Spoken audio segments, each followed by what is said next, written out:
அதாவது ஐயப்பன் சொல்றீங்க, பாவம் அவர் ஒரே ஒரு சகோதரர் தான் ஓபிஎஸ் கூட இருக்கிறாரு.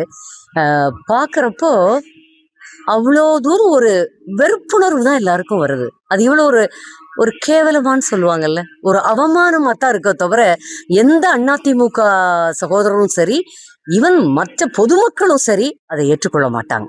அது இதுல ஜெயிச்சுட்டு போய் அவங்க உட்காந்துக்கிட்டு கடைசி நாள்ல இவங்க என்ன நினைச்சுக்கிட்டு இருக்காங்க எல்லாரும், அந்த இடத்துல ஆளுங்கட்சி அதை விட அந்த சமயத்துல ஐயா ஐயப்பன் அவர்கள் பேச பேச சபாநாயகர் அப்பாவு அவர்களும் முதலமைச்சரோட க்ளோஸ்அப் போட்டுக்கிட்டே இருந்தாங்க, பார்த்துருப்பீங்க.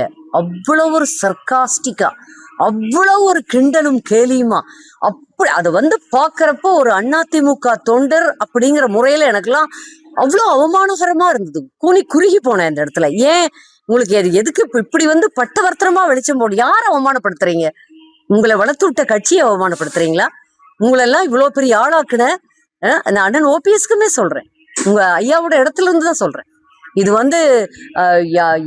இது செஞ்சிருக்கவே கூடாது. அவர் இது நீங்க என்னவோ பண்ணிட்டு போங்க, ஆனா அந்த சட்டசபையில அந்த மாதிரி பண்ணி அவங்க க்ளோஸ்அப் எடுத்து எடுத்து போட்டது அது ஒட்டுமொத்த அதிமுகவுடைய 2,20,00,000 தொண்டர்களுக்கு அவமானம், இப்ப தமிழ் மக்களுக்கு அவமானம். நான் சொல்றேன், உண்மையிலேயே மறவர் இடத்துக்கே அவமானம்.